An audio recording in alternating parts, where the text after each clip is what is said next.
다속 영모의 생명의 말씀 다속 강의 제14강 하늘의 섭리로 쥐듯이 마련되다. 하늘의 섭리로 쥐듯이 마련되다. 다섯 번째 시간으로 상위극치 일정식, 상위극치 일정식이라는 제목으로 말씀드리겠습니다. 다섯 번째, 상위극치 일정식. 동양에서는 공자나 증자가 산 저물로 제사를 지내고 피를 마시는 혈식을 한 일이 있습니다. 그런데 그것이 와전되어 사람이 죽으면 그 피를 받아먹는 지경에까지 가게 되었습니다. 공자가 피를 받아먹는 혈식을 보고 공자가 그랬으니까 나도 피를 받아먹어야겠다는 생각을 하는 사람도 생겼습니다. 이것은 틀린 생각입니다. 하느님의 아들 예수가 지내온 것을 생각해보면 예수가 하느님의 참아들 노릇을 하였음을 알 수 있습니다. 하느님의 아들 노릇을 하는데 아주 몸까지 희생하였습니다. 참으로 하느님께 바치는 제물이 되었다는 말입니다. 그 후에 무엇을 먹을까, 무엇을 마실까 하는 생각이 나와야 합니다. 우리가 먹고 마시는 것은 욕심에서 나옵니다. 이러한 욕심 때문에 먹고 마시는 정신은 버려야 합니다. 우리가 먹고 마시고 지내는 것은 희생이 제물이 된 예수의 피요 살입니다. 이만저만한 분이 희생을 한 것이 아닙니다. 하느님의 아들이 희생한 것입니다. 그래서 우리가 날마다 음식을 먹고 마실 때는 이런 생각을 해야겠습니다.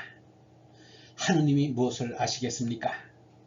예수가 십자가에서 피를 흘리고 희생당한 그 죄야말로 우리가 먹고 마시는 살과 피가 되었습니다. 이것을 알고 먹는 것이 곧 성찬입니다.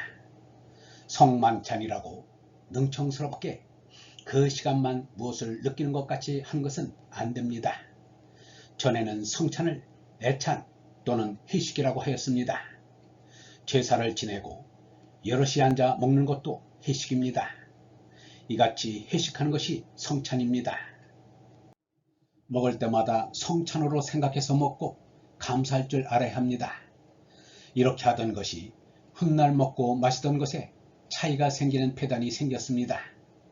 성찬에 먼저 온 사람은 넉넉하게 먹고 취할 정도로 마신 반면 나중에 온 사람은 먹을 것이 없어서 배고플 정도까지 되었던 것입니다. 이런 폐단이 생긴 것은 성찬의 정신을 모르고 행했기 때문입니다. 비록 얼마 되지 않은 음식과 포도주일지라도 골고루 나누어 먹고 마셔야 할 게 아닙니까? 일제 때 예배를 감시하는 입석경관이 무슨 떡이 이러냐며 성큼 한 주먹이 주고 먹은 일이 있었습니다. 이것은 천당에 가기 어려운 사람들이 하는 짓입니다. 죄라는 것은 상체를 말합니다. 상의의 대표를 말합니다. 이 사람이 세상을 떠나면 이 사람의 얼굴과 몸은 다 잊어도 좋은데 상위극치 일정식, 이 한마디만큼은 기억해 주십시오. 상위극치 일정식은 제사이고 성찬입니다. 애식과 회식의 정신으로 먹는 것이 상위극치인데 성찬은 제사의 근본입니다. 그러나 여기에는 아직 가짜가 들어있습니다. 먹고 마시는 것을 허락해 주신 하느님께 감사를 드리는데 예배당에서만 해서는 안 됩니다. 그 정신을 가지고 일상을 사는 것이 상의 극치가 됩니다. 법원 초원의 정신을 매끼 식사 때마다 표시하여야 극치를 이룰 것입니다. 이것을 기억해 주시고 다음에 이 사람이 죽은 뒤 이 사람이 못 보는 세상에서 이것이 어떻게 되나 한번 도와주십시오. 먹고 마실 때 한 번은 꼭 이 상의 극치란 말이 나올 것입니다. 우리가 날마다 성찬처럼 먹고 마시는 것을 결국 예수의 살과 피로 알면 죄증을 모르고 속이 거북한 것도 모를 것입니다.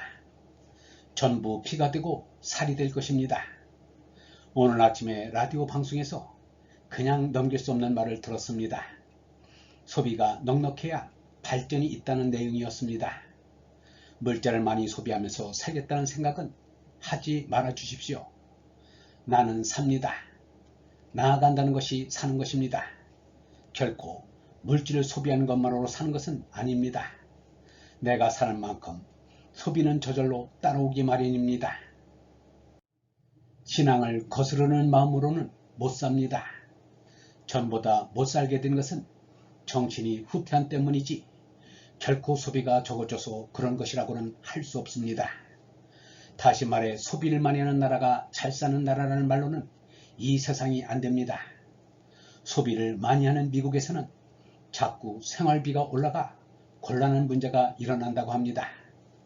복음서도 내일을 염려하지 말라, 무엇을 먹을까, 무엇을 입을까 걱정하지 말라고 일러주고 있습니다. 오늘보다 내일 잘 산다는 것은 물질을 더 많이 쓴다는 것이 아닙니다. 내가 살고 내가 가는 것입니다. 내가 나아가는 것만큼 오늘보다 내일 정신적으로 나아져야 합니다. 이렇게 하여 소비가 따라 나아지면 그에 따라 생산이 늘게 됩니다. 생산이 늘어나면 소비가 늘어납니다.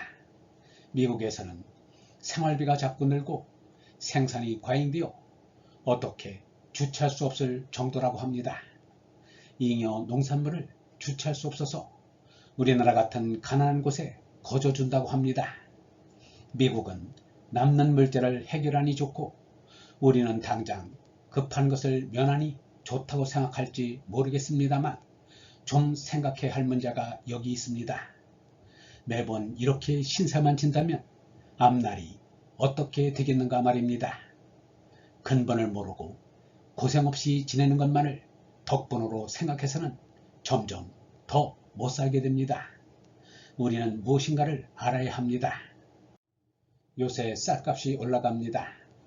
내려야 할 때인데 쌀값이 자꾸 올라갑니다. 그 원인을 찾아보고 무엇을 해야 할 것이 아닙니까? 돈을 모으는 사람이 많이 있습니다. 정상적으로 모으는 것이 아니라 개를 해서 모으는 사람들 말입니다.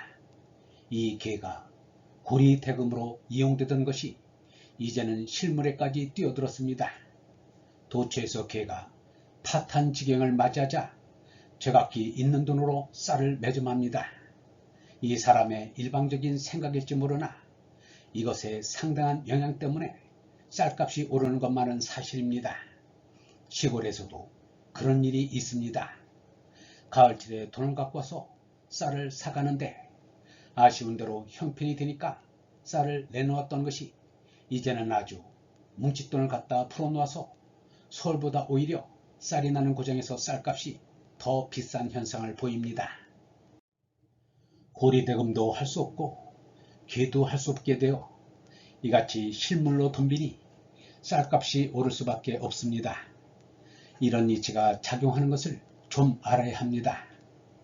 지난 김장 때의 일인데 큰 트럭 한 대가 배추를 싣고 홍제동 다리목에서 뒤집혔습니다.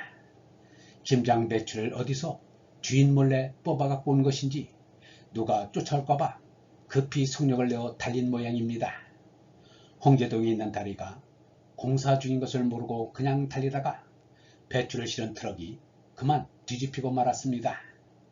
트럭에 탔던 사람 3명은 고스란히 떨어져 깔려 죽었습니다. 트럭에 실렸던 배추는 그날 밤에 어디로 갔는지 몽땅 없어지고 말았습니다.